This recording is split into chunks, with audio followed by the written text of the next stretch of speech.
विविध सेंद्रिय खते आणि जैविक कीड नियंत्रण। शेत जमिनीत सेंद्रिय पदार्थाचे महत्त्व। जमीन किंवा माती हा सजीव घटक आहे हे बरेच जण लक्षात घेत नाहीत। जमिनीत अनेक प्रकारचे सूक्ष्म जीवाणू असतात। उदाहरणार्थ सूक्ष्मजीव, बॅक्टेरिया, कवक, बुरशी, अँटिनोमायसिट्स, अल्गी, प्रोटोझोन्स, अनेक प्रकारचे कीटक, गांडुळे, वाळवी इत्यादी असतात। या सजीवांची संख्या जमिनीच्या वरच्या 4 ते 6 इंचाच्या थरात जास्त असते। जमिनीतील सेंद्रिय पदार्थाच्या उपलब्धतेवर त्याची संख्या अवलंबून असते। पिकांना आवश्यक असणारे अन्नद्रव्ये सेंद्रिय पदार्थापासून उपलब्ध करून देण्याचे कार्य हे सजीव करतात। जमिनीची सुपीकता ही मुख्यत्वे सूक्ष्म जीवाणूंच्या कार्यक्षमतेवर अवलंबून असते। हवेतील नत्र घेऊन ते स्थिर करून पिकांना उपलब्ध करून देणारे सूक्ष्मजीव महत्त्वाचे आहेत। तसेच मातीत राहणारा गांडूळ हा प्राणी जमिनीचे सर्वार्थाना मशागत करून सुपीकतेमध्ये वाढ करत असतो। सेंद्रिय पदार्थाचे मातीवर होणारे परिणाम। सेंद्रिय पदार्थातील ह्युमस या घटकाचा जमिनीवर चांगला परिणाम आढळून येतो। सेंद्रिय खतामुळे जमिनीचा पोत सुधारतो, त्यामुळे पिकाच्या मुळांची वाढ चांगली होते। सेंद्रिय पदार्थामुळे जमिनीच्या पाणी धारण करण्याच्या शक्तीमध्ये वाढ होते व माती वाहून जाण्याचे प्रमाण कमी होते। सेंद्रिय पदार्थामुळे पिकांना अन्नद्रव्ये उपलब्ध होतात, त्यामुळे रासायनिक खताच्या मात्रा कमी करता येतात। सेंद्रिय पदार्थामुळे जमिनीत सूक्ष्मजीव, कवक व अँटिनोमायसिट्स या सूक्ष्मजीवाणूंच्या संख्येत वाढ होते। त्याप्रमाणे स्फुरद सुद्धा पाण्यात विरघळणाऱ्या स्वरूपात उपलब्ध करून दिले जातात। सेंद्रिय पदार्थाचे मातीच्या उत्पादकतेवर होणारे परिणाम। सेंद्रिय खते दिली असता पिकांना लागणाऱ्या सर्व अन्नद्रव्याचा पुरवठा योग्य प्रमाणात होईल याची काळजी घेणे आवश्यक असते। त्यासाठी आपल्या सोयीनुसार कंपोस्ट खताचा वापर, हिरवळीची खते, द्विदल संवर्गीय पिकांचा फेरपालटीत समावेश, जीवाणू खतांचा वापर, गांडूळ खतांचा वापर इत्यादी तंत्राचा उपयोग करून जमिनीची सुपीकता, उत्पादन क्षमता वर्षानुवर्षे टिकवता येते। सेंद्रिय पदार्थामुळे अनेक फायदे होतात। सूक्ष्म जीवांना अन्नाचा पुरवठा होऊन त्यांच्या संख्येत वाढ होते व त्यामुळे नत्र, स्फुरद या अन्नद्रव्यांची उपलब्धता व इतर पोषक द्रव्यांच्या प्रमाणात वाढ होते। जमिनीचे भौतिक, रासायनिक व जैविक गुणधर्म सुधारतात, त्यामुळे पिकांची वाढ चांगली होते व उत्पादनात वाढ होते। पाणी धारणा क्षमतेत वाढ होते, पाण्याचा निचरा चांगला होतो, हवा खेळती राहते, ह्युमसचे प्रमाण वाढते। जमिनीमध्ये सेंद्रिय पदार्थाची योग्य ती पातळी वाढवणे, हवी ते राखण्यासाठी सेंद्रिय खतांचा वापर करणे आवश्यक ठरते। फार्म यार्ड मॅन्युअर शेणखत या खतापासून पिकांना सर्व प्रकारचे अन्नद्रव्ये उपलब्ध होतात। अनेक ठिकाणी शेणखत आणि रासायनिक खते यांच्या संयुक्त वापराने उत्पादनात वाढ होऊन जमिनीत अन्नद्रव्याची पातळी चांगली राहते। नुसत्या रासायनिक खताच्या वापरामुळे जमिनीच्या अनेक घटकावर जे वाईट परिणाम होतात ते शेणखत व रासायनिक खताच्या संयुक्त वापरामुळे दिसत नाहीत। सततच्या शेणखताच्या वापरामुळे जमिनीची सुपीकता व उत्पादन शक्ती कायम राहते। जमिनीला चांगले कुजलेले शेणखत 10 टन प्रति हेक्टरी दिले असता 50 ते 60 किलो नत्र, 15 ते 20 किलो स्फुरद व 50 ते 60 किलो पालाश जमिनीत उपलब्ध होतो। पेंड खते, लिंबोळी पेंड, करंज पेंड किंवा एरंडी पेंडीचा सेंद्रिय खत म्हणून वापर पूर्वीपासून शेतकरी करत होते। या पेंडीमधून पिकांना लागणारे नत्र, स्फुरद व पालाची उपलब्धता होते। निंबोळीच्या पेंडीमध्ये 5% नत्र, 1% स्फुरद व 1.5% पालाच असते। या पेंडीमध्ये काही रासायनिक घटक असतात, त्यामुळे जमिनीत घातलेल्या नत्राचे नायट्रिफिकेशन होत नाही। या पेंडीच्या वापरामुळे उत्पादनात भर पडते व जमिनीचा सुपीकपणा टिकतो। हिरवळीची खते। पूर्वी अनेक शेतकरी गहू आगर इतर पिके घेण्यापूर्वी हिरवळीचे पीक घेऊन ते शेतात काढून मग गव्हाची पेरणी करत असत। मग अलीकडे हिरवळीच्या खतांचे पीक कोणी करत नाही। हिरवळीच्या खतासाठी ताग, ढेंच्या, मूग, चवळी इत्यादी पिके घेतात. ही हिरवळीची खते रासायनिक खताला पूरक म्हणून वापरले असता जमिनीच्या भौतिक, रासायनिक व जैविक गुणधर्माचे चांगले बदल घडवून आणतात. ही खते जमिनीला पुरेशा नत्राचा पुरवठा करतात. कंपोस्ट खते जमिनीत सेंद्रिय पदार्थांची योग्य ती पातळी राखण्यासाठी कंपोस्ट खताचा वापर पूर्वीपासून प्रचलित आहे. पण कंपोस्ट खतामध्ये बराच कालावधी लागत असून ती करण्यासाठी मजुरी बरेच लागतात. त्यामुळे कंपोस्टची गुणवत्ता वाढण्यासाठी त्यामध्ये स्फुरद घालतात. या फास्को कंपोस्टची गुणवत्ता साध्या कंपोस्टपेक्षा चांगली असल्यामुळे याचा पीक उत्पादनात चांगला उपयोग होतो. ऊसाच्या पाचटाचा वापर महाराष्ट्रात ऊसाची लागवड अनेक जिल्ह्यात होते. ऊस तोडल्यानंतर पाचट जाळून टाकत असत. पण अलीकडे ऊसाच्या पाचटापासून सेंद्रिय खत तयार होत आहे. हे पाहिल्यानंतर अनेक शेतकरी त्याचा उपयोग कंपोस्ट खत करण्याकडे करू लागले आहेत. पाचटापासून जरी सेंद्रिय खत तयार होत असले तरी ते गोळा करून तुकडे करून खड्ड्यात भरण्यास बऱ्याच मजुरांची गरज लागते. तेव्हा ते पाचट शेतात आहे त्या ठिकाणी मातीत गाडून नंतर पाणी देतात व त्यांचे लवकर विघटन होण्यासाठी व त्यांची गुणवत्ता वाढण्यासाठी जमिनीत नत्र व स्फुरद टाकतात. अशा तऱ्हेने जमिनीला पुरेसे सेंद्रिय पदार्थ पुरवले जातात. साखर कारखान्यातील प्रेसमेड, बगॅस इत्यादी टाकाऊ पदार्थांचे खत म्हणून वापर करणे उचित ठरते.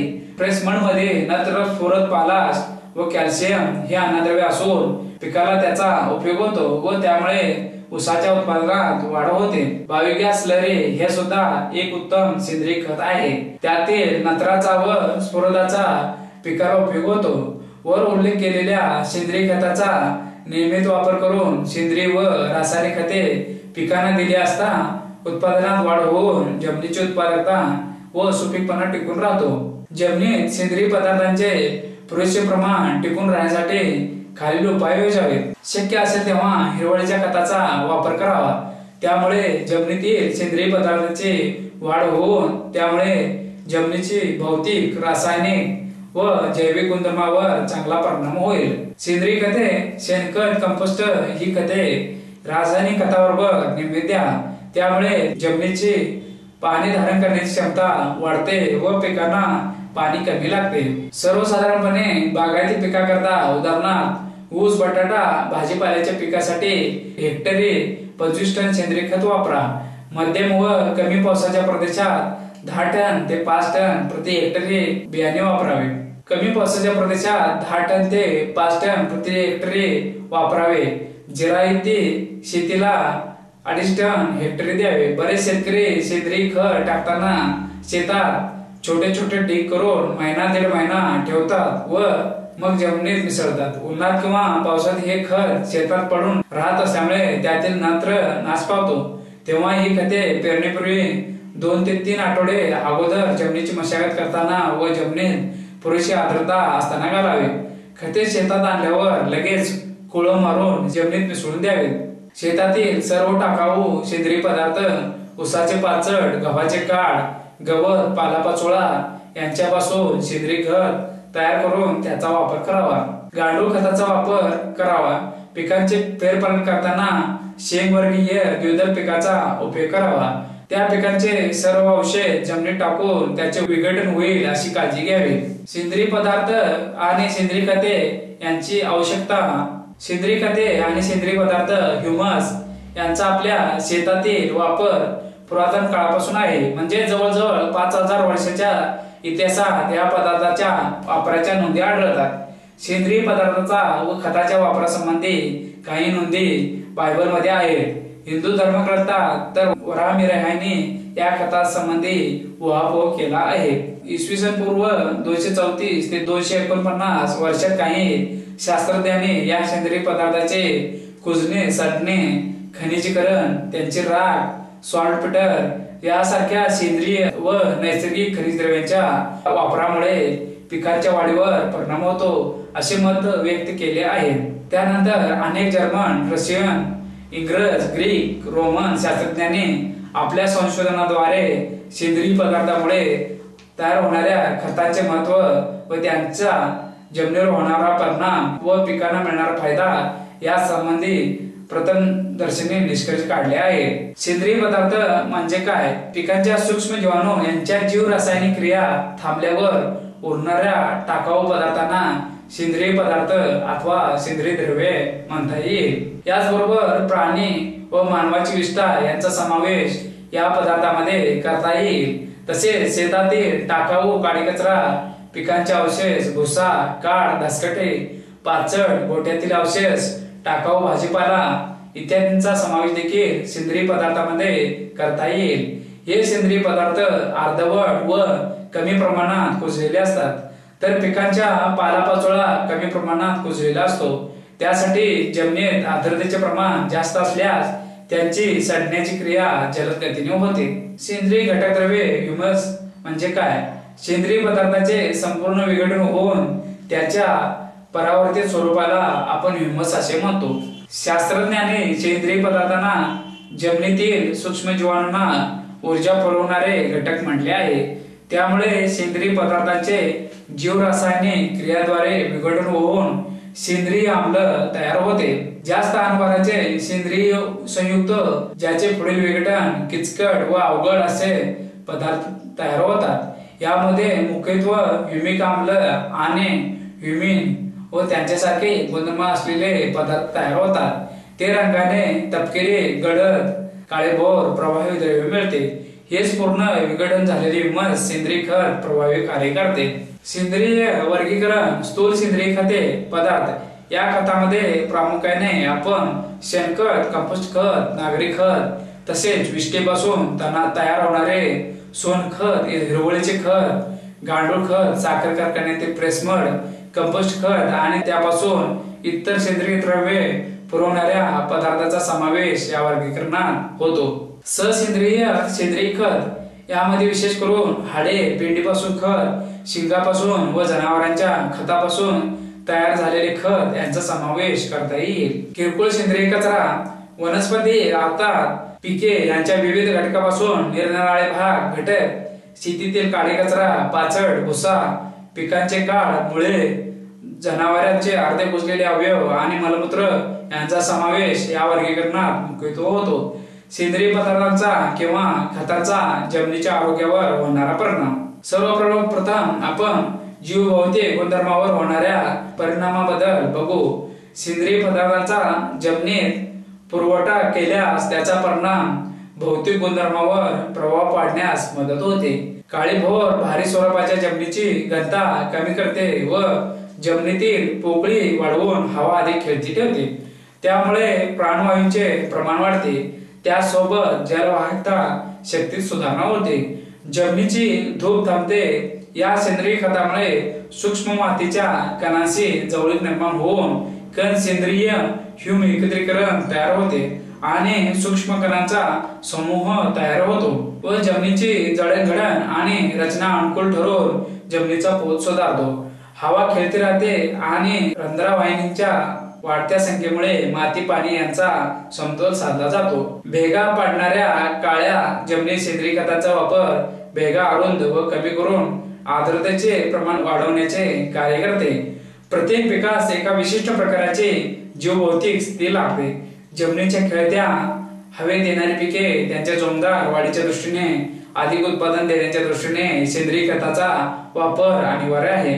शास्त्रीय दृष्टीने 13:1, 16:1 सेंद्रिय कर्ब नत्र प्रमाण गुणोत्तर हे अन्नद्रव्याची उपलब्धता वाढवण्याच्या दृष्टीने अधिक उपयुक्त ठरते। सेंद्रिय पदार्थ जमिनीत घातल्यास सूक्ष्म जीवाणूंच्या क्रियाशीलतेमध्ये वाढ होते। त्यांना ऊर्जा पुरवण्याचे काम हे पदार्थ करतात व विघटनाची क्रिया वेग येते व सेंद्रिय स्वरूपात बांधलेले नत्र, स्फुरद, गंधक, सूक्ष्म अन्नद्रव्यांचे रूपांतर पिकांना उपलब्ध होणाऱ्या खनिजे स्वरूपात होते, म्हणजेच पिकांना हवे असलेल्या रूपात होते। त्या कारणानेच रासायनिक अन्नद्रव्याची उपलब्धता वाढते। खनिजीय स्वरूपातील पालाश, कॅल्शियम आणि मंगल, स्फुरद इत्यादीवर कुजण्याच्या प्रक्रियेत तयार होणाऱ्या सेंद्रिय आम्लाच्या मुळे या पदार्थाची उपलब्धता होते। थोडक्यात जमिनीची रासायनिक गुणधर्मावर या सेंद्रिय पदार्थांचा परिणाम दिसून येतो। विशेषतः स्फुरद स्थिरीकरण प्रक्रिया मंदावते व नत्राचा रस थांबतो व स्फुरदाची उपलब्धता वाढते। यासाठी ह्युमस मध्ये असलेले फॉलिक आम्ल हे विशेष करून कार्य करते। ते रासायनिक सूक्ष्म अन्नद्रव्यांचा ऱ्हास अथवा स्थिरीकरण न होता विद्राव्य स्वरूपात ठेवण्यास मदत करते। सेंद्रिय पदार्थांच्या जमिनीत होणाऱ्या पुरवठ्यामुळे सूक्ष्म जीवजंतू आणि सूक्ष्म जीवाणूंच्या जनन प्रक्रियेत गती येते। त्यांना ऊर्जा मिळून यांच्या सखोल व कार्यक्षमतेत कमालीची वाढ होते। हे जीवजंतू जमिनीतील जीवरासायनिक क्रियांचा समतोल टिकवण्यास मदत करतात। जुने पूर्णपणे कुजलेले शेणखत उपयुक्त असणाऱ्या व विविध जीवरासायनिक क्रियांमध्ये कार्य करणाऱ्या बॅक्टेरिया यांच्या वाढीसाठी अधिक अनुकूल असते। त्याच शेणखतामध्ये ओलाव्याचे प्रमाण अधिक असेल आणि जमिनीचा समूह आम्लधर्मीय असेल तर उपयोगी बुरशीजन्य फंगस जीवाणूची वाढ होण्यास मदत होते। संशोधनाद्वारे असे दिसून आले आहे की सेंद्रिय आणि रासायनिक खते एकसारखे वापरल्यामुळे उपयुक्त बॅक्टेरिया जीवाणूंच्या संख्येत वाढ होते, तर शेणखत दिलेल्या जमिनीत उपयोगी बुरशी जीवाणू नत्रयुक्त खतामुळे ऍक्टिनोमाइटीस या उपयोगी जीवाणूंची संख्या वाढते। जमिनीचे आरोग्य टिकवणारे सेंद्रिय खते पिकांचे नैसर्गिक पूर्णपणे कुजलेल्या सेंद्रिय खतामध्ये आवश्यक अन्नद्रव्याशिवाय नत्र, स्फुरद, गंध, जस्त, लोह, जीवनसत्वे आणि संप्रेरके, लायपेज, अमायलेज, पेप्टेज, कार्बोनेज इत्यादी, ऑक्झिन, इंडोल, असेटिक आम्ल इत्यादी पिकांच्या मुळांच्या वाढीसाठी उपयुक्त असलेले पदार्थ असल्यामुळे सेंद्रिय खतास पूर्ण अन्न म्हटले आहे। याशिवाय हे घटक पिकांची रोगप्रतिकारक शक्तीही वाढवतात। शेणखत, कंपोस्ट आणि पेंडीच्या खताच्या खाजगीकरणाच्या प्रक्रियेसाठी अनुक्रमे एकूण 10 ते 12, 12 ते 14 आणि 8 ते 10 आठवड्यांचा कालावधी लागतो। त्यामुळे हे खत पेरणीपूर्वी देणे फायदेशीर ठरते। खनिजीकरणाच्या प्रक्रियेमुळे बाहेर पडणारी अन्नद्रव्ये उभ्या पिकांना लागू होतात, त्यामुळे या खतांचा डी करून शेतात ठेवू नये, कारण खनिजीकरणाची क्रिया एकसारखी चालू असते।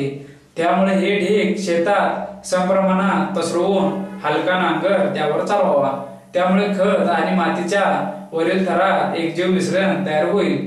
त्यापेक्षा उपयुक्त पद्धत म्हणजे पेरणीच्या वेळी आणि टोकन पद्धतीने खत देऊन या खतांची कार्यक्षमता वाढवता येते। जमिनीची प्रत आणि हवामान व पीकनिहाय सेंद्रिय खतांचे नियोजन केल्यास सेंद्रिय कर्बाचे प्रमाण संतुलित राहून जमिनीचे आरोग्य नक्कीच सुधारेल। जीवाणू खते निसर्गतः अनेक प्रकारचे सूक्ष्म खते असतात व त्यांच्या साहाय्याने जमिनीमध्ये अनेक जीवरासायनिक क्रिया चालू असतात। त्यातील काही उपयुक्त सूक्ष्मजीव हवेतील नत्राचे स्थिरीकरण करून पिकाला उपलब्ध करून देतात, तर काही सूक्ष्मजीव स्फुरदाचे विघटन करून ते पाण्यात विरघळणाऱ्या स्वरूपात रूपांतर करतात। रायझोबियम जीवाणू खते या खतामधील सूक्ष्मजीव सहजीवी पद्धतीने कार्य करतात। रायझोबिया जीवाणू खते शेंगवर्गीय द्विदल पिकांसाठी वापरावीत। अशी पिके म्हणजे भुईमूग, तूर, हरभरा, वाटाणा, मूग, उडीद, घेवडा, सोयाबीन, चवळी, वाल, मटकी, गवार, ताग, देंच्या, श्रावण घेवडा, डबल बीन्स इत्यादी।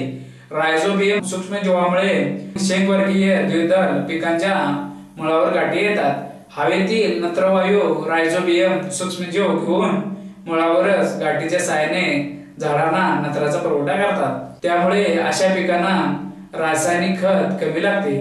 वर उल्लेख केल्याप्रमाणे द्विदल पिकांना रायझोबियम जीवाणू खते द्यावे, पण सर्व द्विदल पिकांना एकाच प्रकारची रायझोबियम खते उपयोगी पडत नाही।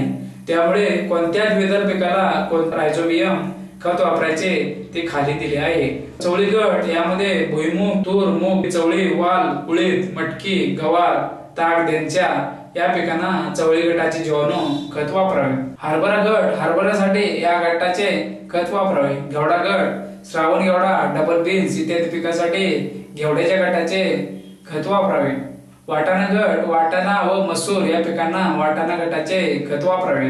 सोयाबीन गट सोयाबीनला सोयाबीन जीवाणू गटाचे खत वापरावे। अल्फा अल्फा गट मेथी व लसूण घास या पिकांसाठी अल्फा अल्फा गटाचे खत वापरावे। बरसिम गट बरसिम घास या पिकाला बरसिम गटाचे जीवाणू खत वापरावे। रायझोबियम जीवाणू खतांच्या पाकिटावर त्या गटाचे नाव लिहिलेले असते। त्यानुसार द्विदल पिकांची लागवड करताना योग्य त्या राइझोबियम गटाचे जीवाणू खताचा वापर करावा। अझोटोबॅक्टर जीवाणू खत हे एकदल पिकांना म्हणजे पण ते आम्लधर्मीय जमिनीत आढळतात। अझोस्पेरिलियम जीवाणू खत अझोटोबॅक्टर प्रमाणे अझोस्पेरिलियम सूक्ष्मजीव नत्रवायू स्थिर करून पिकांना उपलब्ध करून देतात। हे जीवाणू खत एकदल पिके म्हणजे ज्वारी, बाजरी, गहू, मका, ऊस तसेच काही भाजीपाला पिकासाठी उपयुक्त आहेत। या जीवाणूंचे नत्र स्थिरीकरणाचे कार्य अझोटोबॅक्टर पेक्षा साधारण 1.5 पटीपेक्षा जास्त प्रमाणात असते।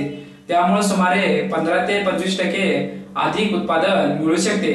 राइझोबियम, अझोटोबॅक्टर आणि अझोस्पेरिलियम जीवाणू खताचे फायदे: बियाण्यांची उगवण चांगली होते, पिकांच्या सुरुवातीच्या काळात पीक जोमदार वाढते, झाडांच्या उंचीत वाढ, फुटव्यांची संख्या जास्त आढळते, झाडे वजनदार आढळतात, झाडांच्या मुळांची संख्या चांगली होते, त्यामुळे पोषण चांगले होते, उत्पादनाची प्रत सुधारते। हे जीवाणू बुरशीनाशक पदार्थ तयार करतात, त्यामुळे झाडे पुष्कळदा निरोगी आढळतात। राइझोबियम जीवाणू खतामुळे मुळावरील गाठींची संख्या वाढते, त्यामुळे पिकांना नत्राचा पुरवठा चांगला होतो। अझोला जीवाणू खत अझोला ही वनस्पती पाण्यावर वाढणारी असून हवेतील नत्र स्थिर करून भात पिकास उपलब्ध करून देते। ही वनस्पती नत्र स्थिर करणाऱ्या निळ्या हिरव्या शेवाळाच्या साहाय्याने नत्र स्थिर करते। अझोला ही वनस्पती नत्रयुक्त द्रावणावर सहजासहजी मोठ्या प्रमाणात वाढते व त्याचे वजन 3 ते 5 दिवसात दुप्पट होते। अझोला वाढत असताना प्रति हेक्टरी 40 ते 50 किलो नत्र साठवून ठेवते। अझोला वापरण्याच्या 2 पद्धती आहेत, एक नांगरट पद्धत व दुसरी चिखलणी पद्धत। नांगरट पद्धतीत भात शेतीत अझोला पाण्यावर वाढवतात व अझोला भरपूर वाढल्यावर शेतातील पाणी सोडून देतात, त्यामुळे अझोला जमिनीवर पसरतो। नंतर नांगरट करतात व अझोला जमिनीत नीट मिसळला जातो। नंतर नेहमीप्रमाणे भाताचे लागण करतात। दुसऱ्या पद्धतीत अझोला कायमस्वरूपी तळ्यात किंवा डबक्यात वाढवतात व साठवून ठेवतात। भाताची लागण केल्यावर 2 ते 3 दिवसांनी अझोला शेतात टाकतात। अझोला 2 ते 4 दिवसात सर्व शेतात पसरतो, नंतर तो जमिनीत नीट मिसळतात। अझोल्याचा भात शेतीत उपयोग करून रासायनिक खतांची बचत करता येते। अझोल्याचा हिरवळीचे खत म्हणून उपयोग करायचा असेल तर तो हेक्टरी 10 टन व जर शेतात वाढवून भात पिकासाठी वापरायचा असेल तर हेक्टरी 1 टन लागतो। अझोला भात शेतीत वापरल्यामुळे उत्पन्नात 10% वाढ होते, तसेच रासायनिक नत्राची बचत होते असे आढळून आले आहे। निळे हिरवे शेवाळ जीवाणू खत भात पिकास नत्राची अत्यंत जरूर असते, पण भात पिकाला दिलेल्या नत्राच्या मात्रेपेक्षा फक्त 35% नत्र भात पिकाला मिळते व उरलेले पाण्यावाटे वाहून किंवा झिरपून जाते। अशा परिस्थितीत तोडगा म्हणून निळे हिरवे शेवाळ जीवाणूला खताचा वापर सुरू झाला। निळे हिरवे शेवाळ हे प्रामुख्याने भात खाचरामध्ये आढळते। ही एक पेशी तंतुमय पण वनस्पती आहे। या शेवाळाच्या शरीर रचनेत एक विशिष्ट पोकळ अशी पेशी असते, त्याला हिट्रोसिस्ट असे म्हणतात। या पेशीमध्ये हवेतील नत्राचे स्थिरीकरण केले जाते व तो नंतर भात पिकाला उपलब्ध होतो। भात खाचरामध्ये भरपूर पाणी व सूर्यप्रकाश असल्यामुळे शेवाळाची वाढ चांगली होते। योग्य परिस्थितीत निळे हिरवे शेवाळ 30 किलो नत्र एका हंगामात दर हेक्टरी स्थिर करू शकते। त्याप्रमाणे जमिनीत सेंद्रिय पदार्थाची वाढ होते। याशिवाय शेवाळ अमिनो ऍसिड या प्रकारचे पीक वाढीकरता आवश्यक पदार्थ तयार करते। हे सर्व पदार्थ भात पिकाला मिळतात, त्यामुळे भात पिकाची वाढ चांगली होते। निळे हिरवे शेवाळामुळे अनेक फायदे होतात। ते हवेतील नत्र स्थिर करून भात पिकास उपलब्ध करून देते। पिकाच्या वाढीस उपयुक्त पदार्थांची निर्मिती होत असल्यामुळे पिकांची वाढ चांगली होते। जमिनीचा पोत सुधारतो व त्यामुळे इतर जीवाणूंची वाढ चांगली होते। ते पिकाला अन्नद्रव्याचा पुरवठा करते व जी घटकद्रव्ये पिकाला उपलब्ध होत नाहीत ती सुद्धा थोड्या प्रमाणात उपलब्ध करून दिली जातात। सर्वसाधारणपणे 1/3 रासायनिक खतांची बचत होते। उत्पादनात 10 ते 15% वाढ होते। निळे हिरवे शेवाळ वापरण्याची पद्धत: शेतात चिखलणी करून नत्राचा पहिला हप्ता देऊन रोपांची पुनर्लागण करावी व नंतर खाचरातील पाणी स्वच्छ झाल्यावर म्हणजेच पुनर्लागणीनंतर 8 ते 10 दिवसांनी 20 किलो निळे हिरवे शेवाळ प्रति हेक्टरी संपूर्ण शेतावर सारखे पसरले असे फेकून टाकावे। शेवाळाच्या वाढीसाठी आवश्यक असलेला सूर्यप्रकाश पाण्यामधून जमिनीपर्यंत पोहोचेल व शेवाळाची वाढ स्वच्छ पाण्यात व भरपूर सूर्यप्रकाशात होईल। सामान्यतः 3 आठवड्यात शेवाळाची वाढ जमिनीच्या पृष्ठभागावर फार होईल व ती काही वेळा पाण्यावर सुद्धा तरंगताना आढळेल। अशा तऱ्हेने तयार झालेले शेवाळ हवेतील नत्र स्थिर करून भात पिकाला उपलब्ध करून देते। स्फुरद हे पिकांच्या वाढीकरता लागणाऱ्या प्रमुख अन्नद्रव्यापैकी एक आहे। आपल्या देशातील जमिनीमध्ये स्फुरदाची कमतरता आहे। रासायनिक खताद्वारे जमिनीस दिलेल्या सर्वच्या सर्व स्फुरद पिकाला घेता येत नाही। त्यातील 25 ते 30% स्फुरद पिकाला उपलब्ध होते व बाकीचे स्फुरद पाण्यात न विरघळणाऱ्या स्वरूपात जमिनीमध्ये राहते व ते पिकांना मिळू शकत नाही। यावर उपाय म्हणजे स्फुरद जीवाणू खतांचा वापर करावा। काही सूक्ष्मजीव जमिनीतील पाण्यात न विरघळणाऱ्या स्फुरदाचे विघटन करून त्याचे पाण्यात विरघळणाऱ्या स्वरूपात परिवर्तन करतात, त्यामुळे पिकांना ते उपलब्ध होऊ शकते। अशा जीवाणूंना स्फुरद जीवाणू म्हणतात। मायक्रोरायझा हा एक कवकाचा प्रकार असून तो झाडाच्या मुळावर वाढतो, पण त्यामुळे झाडाचा फायदाच होतो। मायक्रोरायझामुळे झाडाला स्फुरद उपलब्ध होऊ शकते। त्याने निर्माण केलेल्या काही रसायनामुळे झाडांची वाढ चांगली होते व जमिनीतील रोगकारक बुरशीपासून संरक्षण मिळते। जीवाणू खते वापरण्याची पद्धती अझोडिबॅक्टर किंवा रायझोबियम हे सूक्ष्म जीव हवेतील नत्राचा वापर करून ते पाण्यात विरघळणाऱ्या नत्ररूप पदार्थांची निर्मिती करतात, त्यामुळे पिकांना हे नत्र मुळावाटे घेता येते। यासाठी असे उपयुक्त सूक्ष्मजीव पिकांच्या मुळाभोवती असणे आवश्यक असते। त्यासाठी 3 पद्धतींचा अवलंब करावा लागतो। जीवाणूंची खते बियांना चोळून लावणे, झाडांची मुळे जीवाणू खताच्या द्रावणात बुडवून लावणे, जीवाणू खत झाडाजवळील जमिनीत टाकणे। उदाहरणार्थ शेत जमिनीमध्ये टाकलेल्या सेंद्रिय पदार्थांचे विघटन होताना, जंगलामध्ये पालापाचोळा विघटन होताना इत्यादी कंपोस्ट तयार करण्यासाठी सेंद्रिय पदार्थांचे ढीग तयार करतात व त्यामध्ये आर्द्रता व हवा खेळती ठेवतात, त्यामुळे हवेतील, पाण्यातील व जमिनीतील सूक्ष्मजीव जोमाने विघटन क्रिया करतात। अशा पद्धतीने कंपोस्ट खत तयार करताना घाण वास येणारा पदार्थ तयार होत नाहीत, त्यामुळे हवेचे प्रदूषण न होता खत तयार होते। हवा विरहित माध्यमात सेंद्रिय पदार्थांचे विघटन, या पद्धतीत सेंद्रिय पदार्थांचे विघटन प्राणवायू विरहित माध्यमात होते व सेंद्रिय पदार्थांचे विघटन पूर्णपणे न झाल्याने कार्बन डायऑक्साइडचे प्रमाण कमी असते तर मिथेन वायू जास्त प्रमाणात तयार होतो। अशा तऱ्हेने सेंद्रिय पदार्थांचे विघटन हे बायोगॅस प्लांट मध्ये व जमिनीत खोल खड्डा घेऊन सेंद्रिय पदार्थ टाकले तर आढळते। या पद्धतीत हायड्रोजन सल्फाइड सारखे वास असणारे वायू तयार होत असल्याने आजूबाजूच्या लोकांना त्याचा अनुभव होतो। कंपोस्ट खत तयार करण्याच्या पद्धती इंदूर पद्धती, बेंगलोर पद्धती, न्याडॅक पद्धती, सिंथेटिक पद्धती, व्हर्मी कंपोस्ट। इंदूर पद्धती भारतामध्ये हॉवर्ड आणि वाड यांनी कंपोस्ट खत कसे तयार करावे हे 1926 ते 1930 च्या दरम्यान प्रथम दाखवून दिले व त्या पद्धतीलाच कंपोस्ट तयार करण्याची इंदूर पद्धत म्हणून ओळखली जाते। या पद्धतीत पिकांचे अवशेष, दसकटे, पालापाचोळे, पाचट, काड, शेण, जनावरांचे मूत्र, गोठ्यातील सर्व टाकाऊ सेंद्रिय पदार्थ या सर्वांचा कंपोस्ट खत तयार करण्यासाठी उपयोग करतात। झाड व कठीण दसकटे, कापसाच्या झाडाचे अवशेष इत्यादी कठीण सेंद्रिय पदार्थ रस्त्यावर पसरून ठेवतात व ते बैलगाडीच्या चाकाखाली सापडून त्यांचा चुरा झाल्यानंतर ते कंपोस्टसाठी वापरणे सोयीचे होते। कंपोस्ट तयार करण्यासाठी खड्डा पद्धत किंवा ढीग पद्धत वापरतात। खड्डा पद्धत कंपोस्ट तयार करण्यासाठी 1 मीटर खोल, 1.5 ते 2 मीटर रुंद व लांबी जरुरीनुसार ठेवून खड्डा तयार करतात।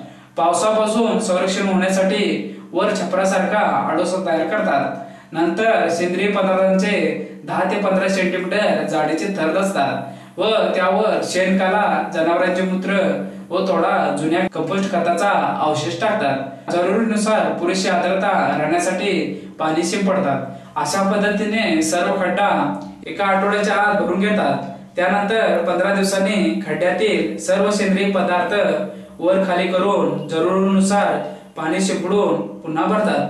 पुन्हा 15 दिवसांनी व तिसऱ्यांदा 1 महिन्याने सर्व सेंद्रिय पदार्थ खाली वर करून खड्डा भरून घेतात व कंपोस्ट तयार झाले की 4 ते 5 महिने वापरण्यास घेतात. ढीग पद्धत पावसाळ्यात खड्डा पद्धत कंपोस्ट खत तयार करण्यासाठी वापरता येत नाही. अशा वेळी जेथे पावसाचे प्रमाण जास्त आहे अशा ठिकाणी सेंद्रिय पदार्थांचा ढीग तयार करून कंपोस्ट खत तयार करतात. यामध्ये ढिगाचा आकार 2 मीटर रुंद, 1.5 मीटर उंच व 2 मीटर लांब असे असते. यामध्ये प्रथम पाने पाचट दसकटे यांचा 20 सेंटीमीटर जाडीचा थर करतात व त्यावर शेण, भाजीपाला यांचे अवशेष, जुन्या खतांचे अवशेष यांचा 10 सेंटीमीटर जाडीचा थर पसरतात. त्यावर मग पाणी शिंपडून जरूर तेवढी आर्द्रता राहील याची काळजी घेतात. काही वेळा ढिगातील उष्णता टिकून राहावी म्हणून वरून मातीचा थर देतात. ढिगातील सेंद्रिय पदार्थ खाली वर 2 वेळा करतात. अशा पद्धतीने कंपोस्ट खत तयार करतात. जेथे मजुरीचे दर कमी आहेत व मजूर उपलब्ध आहेत अशा ठिकाणी इंदूर पद्धतीने कंपोस्ट खत तयार करणे सोयीची ठरते. बेंगलोर पद्धत भारतात ही पद्धत श्री आचार्य यांनी 1949 साली बेंगलोर येथे सुरू केली. या पद्धतीत मैला व सेंद्रिय टाकाऊ पदार्थ याचा कंपोस्ट तयार करण्यासाठी उपयोग करतात. गावच्या बाहेर जमिनीमध्ये 1 मीटर खोलीचे चर खणतात. लांबी व रुंदी सोयीनुसार ठेवतात. चरामध्ये सेंद्रिय कचरा व मैला यांचे एकावर एक असे थर देऊन चर भरून घेतात. चर पूर्ण भरल्यानंतर 15 सेंटीमीटर जाडीचा सेंद्रिय कचऱ्याचा थर देतात व मग चरामध्ये सर्व पदार्थ खालीवर न करता किंवा पाण्याचा वापर न करता 3 महिन्यापर्यंत तसेच राहू देतात. या काळात सर्व पदार्थ दबले जाऊन वर पुन्हा जागा मोकळी राहते. ती पुन्हा मैला व सेंद्रिय कचऱ्याच्या एक आड एक थराने भरून घेतात. सर्वात वरचा भाग मातीच्या थराने लिंपून घेतात.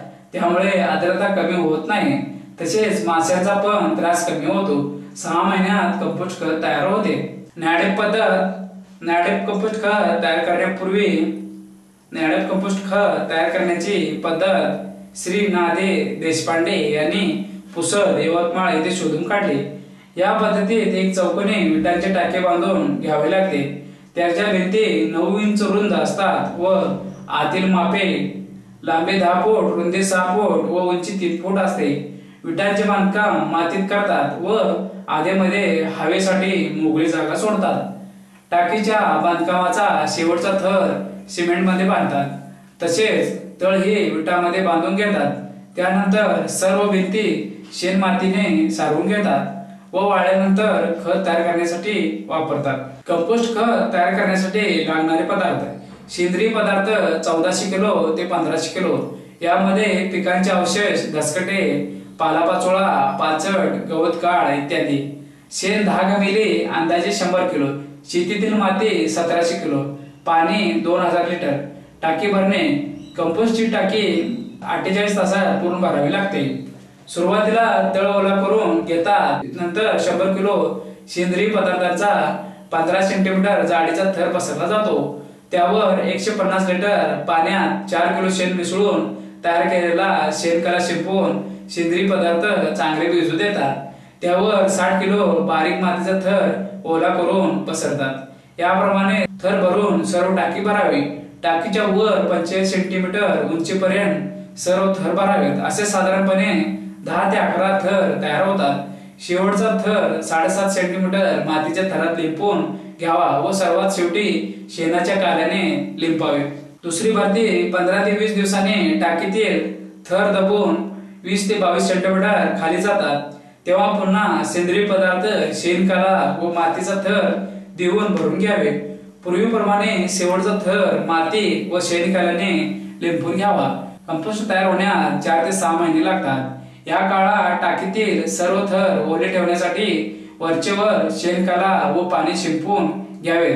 कडक ऊन असेल तर टाकीवर गवताने सावली करावी. खत बारीक करून चाळून घ्यावे. साधारणपणे 3 टनापर्यंत खत मिळते. यामध्ये अडचण आहे ती म्हणजे यामध्ये माती बरीच लागते. सिंथेटिक कंपोस्ट: नेहमीच्या पद्धतीने कंपोस्ट खत तयार करताना सेंद्रिय पदार्थ व शेणाचा वापर करतात. शेणातून सूक्ष्मजीवाला लागणारा नत्राचा पुरवठा होतो. सिंथेटिक कंपोस्ट पद्धतीत शेणाऐवजी रासायनिक खताद्वारे म्हणजे युरिया किंवा अमोनिया सल्फेट मधून नत्राचा पुरवठा केला जातो. त्यामुळे सेंद्रिय पदार्थाचे विघटन होऊन कंपोस्ट खत तयार होते. कंपोस्ट खत तयार करताना कार्बन नत्राचे प्रमाण योग्य असावे लागते. त्यासाठी हे प्रमाण 30 ते 40 यास 1 इतके खाली आल्यानंतर सेंद्रिय पदार्थांचे विघटन होऊ लागते. त्यासाठी सेंद्रिय पदार्थांचा थर भिजवून त्यावर रासायनिक नत्र खताचे द्रावण मग चुन्याचे द्रावण टाकतात. काही वेळा सिंगल सुपर फॉस्फेट पण त्यामध्ये टाकतात. अशा तऱ्हेने थर देऊन सर्व गड्डा भरून घेतात. मग 6 महिन्यात कंपोस्ट खत तयार होते. कंपोस्ट खत लवकर कसे करावे? नेहमीच्या पद्धतीने कंपोस्ट खत तयार होण्याला बराच वेळ लागतो. ते लवकर होण्यासाठी काही कवकांची संवर्धने वापरून पाहिली गेली. विशेषतः सेल्युलोजचे विघटन करणारी कवक संवर्धने वापरली असता कंपोस्ट खत 1 महिना अगोदर तयार होते असे आढळून आले. तसेच एस्परजिलस पिनिसिलियम कवकामुळे ज्वारी व गव्हाच्या काडापासून केलेल्या कंपोस्ट खतात नत्र व स्फुरदाची वाढ चांगली होते. सेंद्रिय पदार्थांचे लवकर विघटन करणारे काही कवके संवर्धने उपलब्ध आहेत. कंपोस्ट खताच्या गुणवत्तेमध्ये वाढ. कंपोस्ट खतामध्ये नत्र, स्फुरद व पालास यांचे प्रमाण रासायनिक खतांच्या मानाने कमी असते. पण कंपोस्ट खताचे इतर अनेक फायदे असल्यामुळे कंपोस्ट खताची गुणवत्ता कशी वाढवता येईल यावर बरेच संशोधन झाले आहे. कंपोस्ट खत तयार करताना त्यामध्ये सिंगल सुपर फॉस्फेट घालून कंपोस्ट खत तयार करतात व साध्या कंपोस्ट पेक्षा ते चांगले असते. काही वेळा सिंगल सुपर फॉस्फेट ऐवजी रॉक फॉस्फेट बोन मिलचा पण वापर करतात.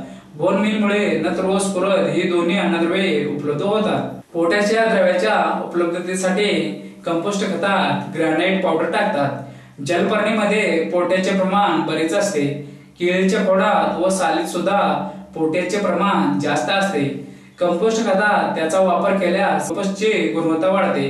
कंपोस्ट तयार करताना कर्बनत्र गुणोत्तर प्रमाण खाली आणण्यासाठी रासायनिक नत्राचा वापर करतात.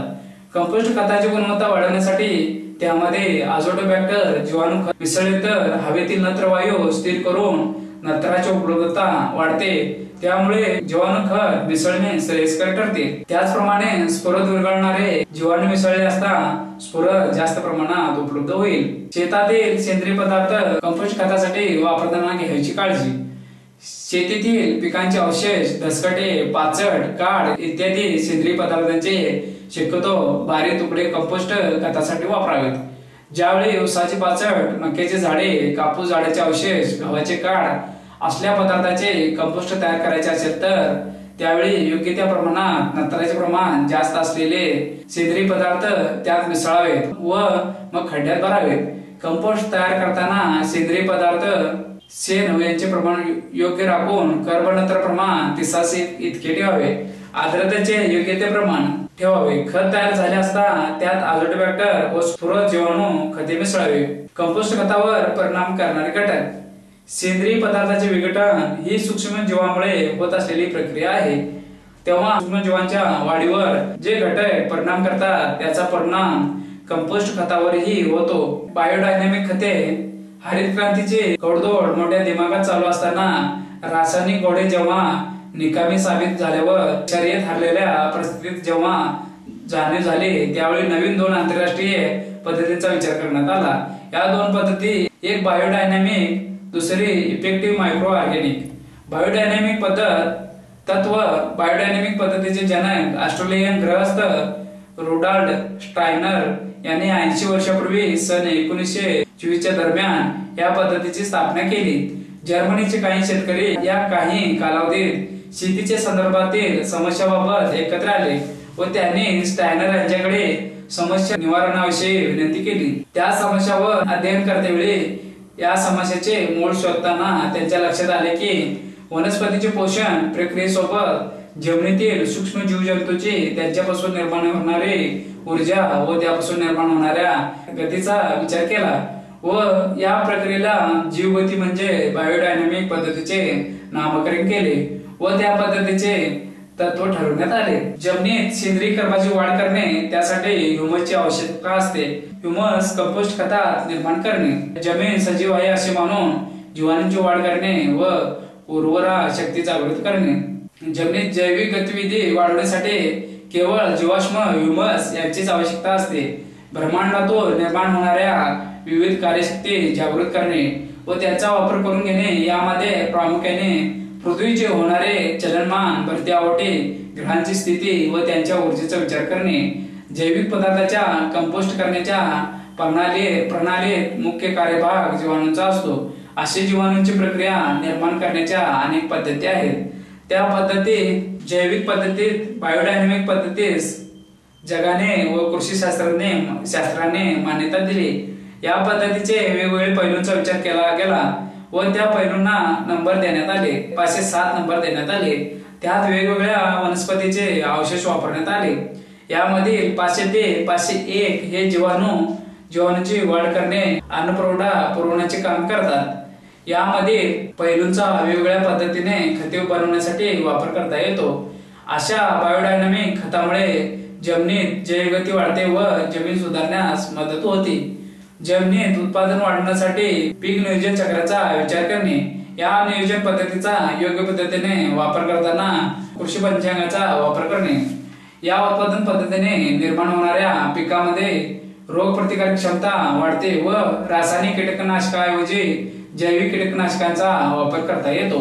या पद्धतीत महत्वाची गोष्ट, शेतकरी स्वयंपूर्ण होऊन खर्चाची बचत होते। मार्केटच्या गोष्टीवर अवलंबून राहावे लागत नाही। पर्यावरणाचे संतुलन होते। प्रदूषणाचा धोका राहत नाही। पिकातील रासायनिक अंश कमी झाल्यामुळे शरीर रोगी होते। फळांना योग्य आकार, चव, पौष्टिकता प्राप्त होते। शेतीची प्रगती ढासळत नाही, निरंतर सुपीकता वाढत राहते। बायोडायनॅमिक प्रिपरेशन 502 ते 507। आजच्या शेतीत मूळ समस्या आहे ती जैविक शेती कमतरता होत चालली आहे। याचे मूळ कारण परंपरागत खत बनवण्याची पद्धत जी पूर्वापार चालत आली होती ती रासायनिक खतामुळे बंद पडली व गाई म्हशी केवळ दुधासाठी ठेवण्यात आल्या। पण खऱ्या अर्थाने गाई म्हशी व इतर प्राणी केवळ खतासाठी ठेवले जात होते। विना बैलाची शेती केवळ ट्रॅक्टरचा शिरकाव झाल्यामुळे निर्माण झाली व भरमसाठ लोकसंख्येमुळे शेण गोवऱ्या स्वरूपात जळण्यास सुरुवात झाली। या सर्व पद्धतीवर मात करण्यासाठी बायोडायनॅमिक कंपोस्ट पर्याय समोर आला। बायोडायनॅमिक कंपोस्ट खताची विशेषता, शेणाची गरज 30 ते 40% कमी करता येते। बायोडायनॅमिक प्रिपरेशन 502 ते 507 च्या वापरामुळे कंपोस्ट केवळ 40 ते 60 दिवसात उन्हाळ्यात करता येते व थंडीत 70 ते 90 दिवसात सडवता येते। जैविक पदार्थ, पालापाचोळा, ऊसाचा भुसा पूर्णपणे सडवता येतो, ज्यामुळे पालेपाचोळ्यातील पौष्टिक घटकांची कार्यक्षमता वाढते। वेगवेगळ्या पिकांसाठी गरजेनुसार घटक कार्यक्षम करता येतात। तयार झालेले खत कधीही वापरता येते, जास्त दिवस टिकून राहू शकते। परंपरागत खताच्या तुलनेत कमी वापरावे लागते। त्यावर शेण, काडी कचरा पसरावा व त्यावर मातीचा 3 इंच ते 4 इंच थर द्यावा। अशा तऱ्हेने उंची वाढवावी। अशा प्रकारे गादा तयार झाल्यावर शेणाने अथवा मातीने सर्व बाजूने गादा लिपून टाकावा। लिपून झाल्यावर कल्चर सोडण्याची क्रिया करावी। जीवाणू हे कल्चर प्रति 2 तास 1 किलो प्रमाणे वापरावे। 1 किलो कल्चर 13 लिटर पाण्यात भोरा करून 1 तास उत्परिवर्तित करावे। त्यामुळे जीवाणू कार्यान्वित होऊन गाद्यातील छिद्रामध्ये सोडावे व छिद्रे बंद करावे। कार्डपेट पीठ CPP, जैविक शेतीत CPP चे महत्व अनन्यसाधारण आहे। असे CPP खत शेतकऱ्यांना घरच्या घरी अतिशय सोप्या पद्धतीने बनवता येईल। 1 फूट लांब, 2 फूट रुंद, 1 फूट उंच असे बीट वापरून केलेले खड्डे बनवणे। 40 किलो दूध देणाऱ्या गायीचे कचऱ्यावर हे शेण, 250 ग्रॅम गूळ, अंड्याचे कवच कुटून पावडर, बेसाल्ट पावडर, हाडांचा चोरा, बोन मील, बायोडायनॅमिक प्रिपरेशन 502 ते 507 प्रति अर्धा किलो। जमिनीत 1 फूट खोल खड्डा करून 3 वीट लांब, 2 वीट रुंद अशा प्रमाणात जमिनीवर 6 इंच वरती विटांचा कुंड बनवावा। हा खड्डा बनवताना पावसाचे पाणी आत जाणार नाही असा विचार करावा। दूध देणाऱ्या गायीचे 40 किलो शेण घेऊन त्यात 250 ग्रॅम गूळ, अंड्याचे कवच कुटून त्याची powder, basalt powder, bone meal 5 litre पाणी टाकून एकत्र मळण्याची क्रिया करावी। असे मळलेले गोबर कुंडात टाकावे। अशा मळलेल्या शेणात छिद्र करून कल्चर सोडावे। सदर कल्चर प्रति किलो 13 लिटर पाण्यात मिश्रण करून भोवरा निर्माण करून 1 तास मिश्रण एकत्रित ठेवावे। सदर कुंड लाकडे ठेवून त्यावर बारदान ठेवून झाकावे। असे मिश्रयुक्त कडे प्रत्येक आठवड्यातून निरीक्षण करावे। सदर कुंड वाळलेला आहे का, वाळल्यास पाणी मारत राहावे। प्रत्येक 15 दिवसांनी मिश्रण उलटपालट करावे। असे मिश्रण 2 ते 3 महिन्यात पूर्णपणे तयार होते। सदर CPPचा वापर प्रति किलो 13 लिटर पाण्यात रात्रभर भिजवून सकाळी भोवरा करून घड्याळाच्या उलट दिशेने फिरवून सकाळी ओलसर जमिनीत शिंपडावे। CPPचा वापर पेस्ट ग्राफ्टिंग, रूटिंग, बीज प्रक्रिया यांच्यासाठी केल्यास योग्य फायदा होतो। साखर कारखान्यातील मळीपासून उपयोगी कंपोस्ट खत। प्रेसमड साखर उद्योगातील एक टाकाऊ पदार्थ आहे। हा वजनाने हलका, मऊ, चोथायुक्त, गडद काळसर बुरक्या रंगाचा पदार्थ असून त्यामध्ये प्रथिने, मेण, चुना, गंधक, सुक्रोज, बग्याचे धागे, क्षार आणि मातीचे कण या घटकांचा समावेश होतो। प्रेसमडचे प्रकार। साखर कारखान्यात रस शुद्धीकरणात वापरण्यात येणाऱ्या प्रक्रियेवर प्रेसमडचे 2 प्रकार पडतात। सल्फिटेशन पद्धत, कार्बोनेशन पद्धतीचे प्रेसमड। ज्या साखर कारखान्यात सल्फिटेशन पद्धत रस शुद्धीकरणात वापरतात तेथे सल्फिटेशन पद्धतीचे प्रेसमड तयार होते। तर ज्या साखर कारखान्यात रस शुद्धीकरणाची प्रक्रियेत कार्बोनेशन पद्धत वापरतात त्या प्रेसमडला कार्बोनेशन प्रेसमड म्हणतात। सल्फिटेशन पद्धतीमध्ये तयार करणाऱ्या प्रेसमडमध्ये कार्बन पदार्थ व पिकांना लागणारी आवश्यक अन्नद्रव्ये भरपूर प्रमाणात असल्यामुळे शेतकरी सल्फिटेशन पद्धतीद्वारे निर्मित प्रेसमडचा सेंद्रिय खत म्हणून वापर करू शकतात। कार्बोनेशन पद्धतीत तयार झालेल्या प्रेसमडचा गांडूळ संवर्धनात अत्यंत चांगला उपयोग होतो। असे कृषी विद्यापीठामध्ये आणि इतर संस्थांमधून झालेल्या संशोधनातून नवे व उपयुक्त निष्कर्ष पुढे येत आहेत। ऊसाची जात, वातावरण, जमिनीचा प्रकार आणि ऊसाचा रस शुद्धीकरणाकरता वापरण्यात येणारी पद्धत यावर प्रेसमड मधील घटकांचे प्रमाण अवलंबून असते। मराठवाडा कृषी विद्यापीठाने एका सल्फिटेशन पद्धतीने तयार होणारे प्रेसमड घेऊन त्याचे रासायनिकरण केले। या पृथक्करणावरून असे निदर्शनास येते की प्रेसमड हे एक अतिशय उपयुक्त सेंद्रिय खत आहे, कारण त्यात सेंद्रिय पदार्थाबरोबरच पिकांना वाढीसाठी आवश्यक असणारे मुख्य अन्नद्रव्ये नत्र, स्फुरद, कॅल्शियम, गंधक याशिवाय अन्नद्रव्ये लोह, जस्त, मंगल, तांबे आहेत। बायोकंपोस्ट तयार करणे। अनेक साखर कारखाने आपल्या परिसरात या प्रकारच्या कंपोस्ट खताची निर्मिती करत आहेत। त्यासाठी यंत्रे सुद्धा विकसित करण्यात आली आहेत व बहुतेक साखर कारखान्यात अशी यंत्रे उपलब्ध आहेत व त्याचा वापर चालू आहे। या यंत्राच्या सहाय्याने प्रेसमड मध्ये स्पेंट वॉश 1:2, 2:5 या प्रमाणात मिसळून कंपोस्ट खत तयार केले जाते। त्यात खत कुजवणारे जीवाणू सोडले जातात। यंत्राच्या सहाय्याने मिश्रण अधूनमधून चांगले मिसळून घेतले जाते। साधारण 2.5 ते 3 महिन्यात उत्तम दर्जाचे कंपोस्ट खत तयार केले जाते। याला बायोकंपोस्ट म्हणतात। ती अतिशय नाममात्र किमतीत शेतकऱ्यांना विकले जाते। त्याचे रासायनिक पृथक्करण केले आहे। सामू 6.5, सेंद्रिय कर्ब 39%, सेंद्रिय पदार्थ 67%, कर्बनत्र प्रमाण 15%, नत्र 2%, स्फुरद 2%, पालाश 2%, मेण 2%। बायोकंपोस्ट वापरामुळे जमिनीवर होणारे परिणाम। साखर कारखान्यातील तयार बायोकंपोस्ट व प्रेसमड या पदार्थामध्ये सेंद्रिय द्रव्याबरोबरच पीक पोषक अन्नद्रव्ये सुद्धा आहेत।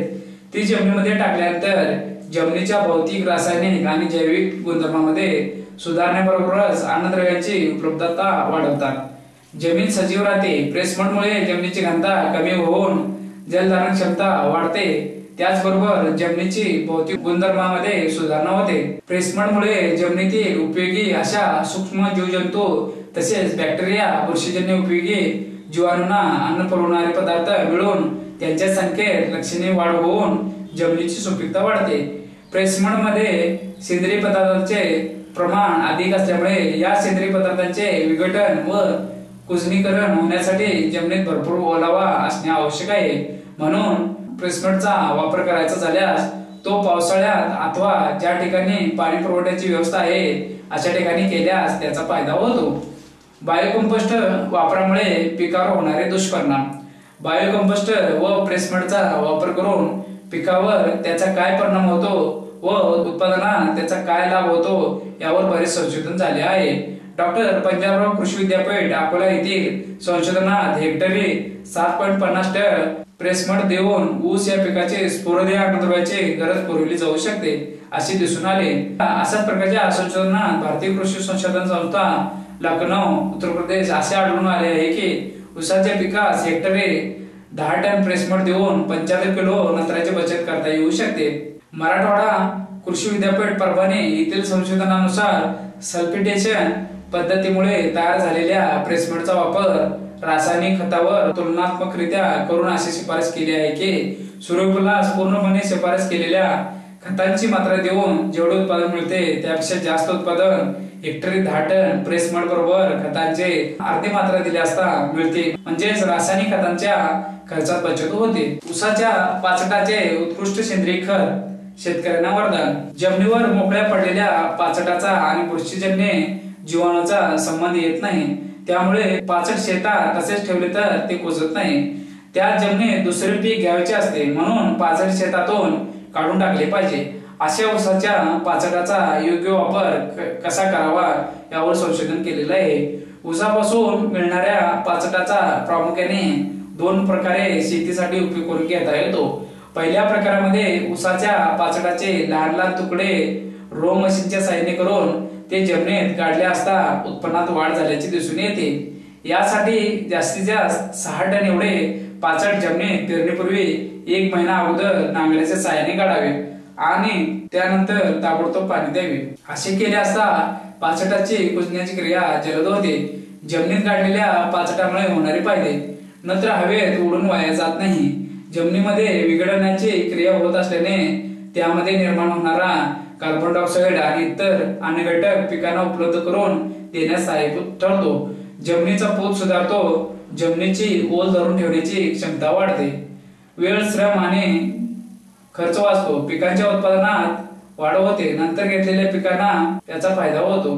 पाणी सेंद्रिय पदार्थाचे विघटन मुख्यतः सूक्ष्म बुरशीजन्य जीवाणू करीत असतात आणि त्यांच्या वाढीसाठी योग्य प्रमाणात पाण्याची आवश्यकता असते। हे प्रमाण पाचटाच्या किंवा सेंद्रिय पदार्थाच्या 65 ते 70% एवढे असणे जरुरीचे असते।